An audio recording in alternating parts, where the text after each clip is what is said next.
Assalamualaikum warahmatullahi wabarakatuh. Nama saya Rashid Muhammad dari kelompok 6. Saya akan mewawancarai narasumber yaitu kakak kelas saya. Nah, sebelumnya boleh nanya namanya siapa? Raffi Raihan. Dari kelas apa itu, Kak? 12 IPS. Oh, dari kelas 12 IPS. Boleh langsung nanya saya. Pernah ngikutin kelompok sosial nggak? Pernah di RGUG. Di RGUG? Sama persis di pada. Berapa banyak tuh, Kak, pernah mengikuti kelompok sosial itu, Kak? Kalau di sekolah MA paling sekitar 3 lah. 3 kali. Sejak kapan tuh bergabungnya? Sekitar 2022 mungkin sampai sekarang 2022. Orang udah lama juga ya. Terus dampak yang rasain itu bergabung dengan kelompok sosial itu apa? Dampaknya sih ya wawasannya jadi luas, jadi sering bersosialisasi dengan yang lainnya. Terus peran yang peranin di kelompok sosial itu apa? Kalau untuk sekarang sih sebagai bidang riado, itu bidang keolahragaan yang mengatur kegiatan olahraga yang ada di sekolah ini. Bidang riado nanti? Iya nanti. Udah, makasih ya atas waktunya. Mungkin cukup sekian yang dapat saya sampaikan tentang kelompok sosial. Wassalamualaikum warahmatullahi wabarakatuh. Bismillahirrahmanirrahim. Perkenalkan, saya Raja Hanifah Soliha dari kelas 11 FB. Di sini saya dari kelompok 6 akan mewawancarai salah satu murid MA Persis 38 Padalarang, yaitu Teh Marsha dari kelas 12 IPS. Teteh sebelumnya maaf banget ya udah mau diganggu waktunya sama aku gitu. Di sini aku cuman mau nanyain beberapa pertanyaan aja ya, gak akan banyak gitu. Karena takut waktunya gak keburu. Nah, aku mau nanya, Teteh pernah ikut suatu kelompok sosial gak? Tentunya pernah. Kalau boleh tahu berapa banyak sih kelompok sosial yang Teh Marsha ikutin? Mungkin ada sekitar 5. Boleh disebutin gak apa aja itu? Yang pertama ada RGUG, kedua IPI, ketiga Pramuka, terus Karang Taruna juga, dan terkhusus untuk RGUG itu pernah 2 kali gitu. Nah, di antara kelompok sosial itu yang mungkin sekarang Teteh masih aktif di mana? Di RGUG. RGUG. Nah, sejak kapan Teteh ikut RGUG itu? Kalau misalnya di MA Persis ini sendiri, RGUG itu aku mulai tahun 2023 itu udah aktif. Nah, peran Teteh juga di RGUG teh apa sih gitu kayak jabatannya di sini? Kebetulan di RGUG MA ini aku sebagai ketua Ummahatul Ghad. Nah, setelah Teteh gitu menjadi ketua Ummahatul Ghad ini ada dampak gak sih dari mengikuti RGUG ini dari itu? Tentunya banyak banget. Yang pertama kayak aku tuh wawasannya menjadi luas, terus kita juga bisa mengerti perasaan satu sama lain antar anggota. Terus ketiganya itu kebersamaan yang dimana kita tuh emang dilatih kayak kekeluargaan banget gitu.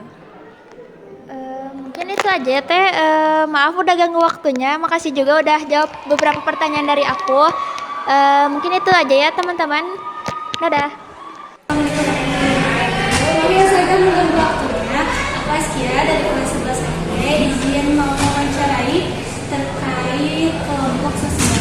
Tapi sebelumnya udah tahu kan ya kelompok sosial itu apa?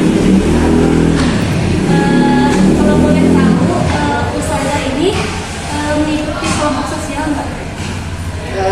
Pernah mungkin ya, atau bisa dikatakan masih, tapi mungkin tidak seaktif tahun-tahun sebelumnya. Jadi kalau untuk tahun sekarang sudah pokoknya sudah tidak ada aktivitas yang signifikan. Pernah mengikuti, kalau bisa dikatakan mungkin ibu mengikuti 2 kelompok sosial. Ya.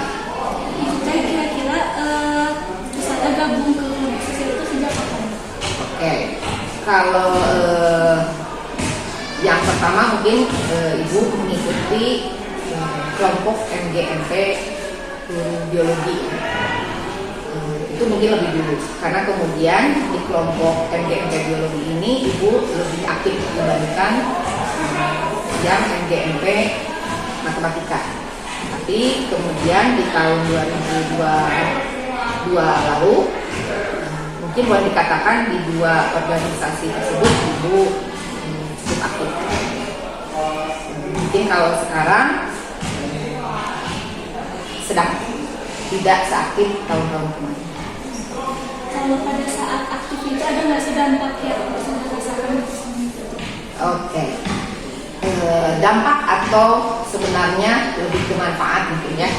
Karena Ibu dulu sebagai guru biologi otomatis mengikuti MGMP biologi, tujuannya adalah untuk membuka wawasan terutama berkaitan dengan pelajaran biologi. Jadi ketika Ibu mengembangkan diri, nanti tujuannya adalah Ibu nanti bisa menerapkan ilmu yang diperoleh di organisasi tersebut, diterapkan dan dibagikan ke santri, jadi peserta didik biologi. Demikian pula yang matematika.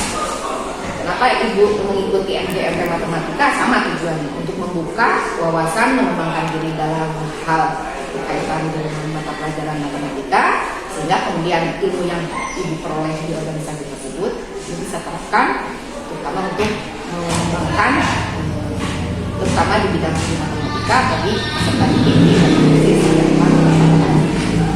Jadi peran saya di organisasi itu sebenarnya. Oke, kalau untuk yang MGMP biologi sendiri sebenarnya posisi Ibu bisa disebut sebagai bagian yang berkaitan dengan pengembangan ilmu bidang studi biologi. Kemudian dan alhamdulillah di tahun 2020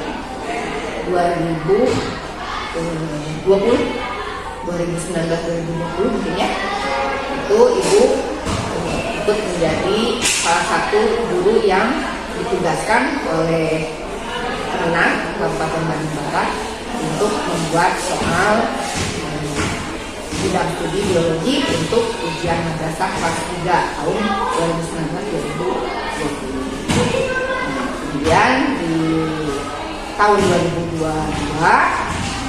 di MGMP matematika, kemudian Ibu ditunjuk menjadi ketua Pokja, gitu ya, Pokja wilayah 1, di mana di kegiatan tersebut kita guru-guru dalam MGMP matematika wilayah 1 tersebut mengadakan semacam pelatihan untuk semua guru matematika yang berada di wilayah 1 tersebut. Dan alhamdulillah kita semua guru mata pelajaran bidang matematika itu mendapatkan ilmu yang baru dan itu bisa diterapkan. Ada proses KBM matematikanya di masing-masing satuan pendidikan termasuk. Mungkin itu aja ya saya yang mau aku tanyain. Sekali lagi mohon maaf ya saya dulu juga. Tidak apa-apa. Ya. Dah.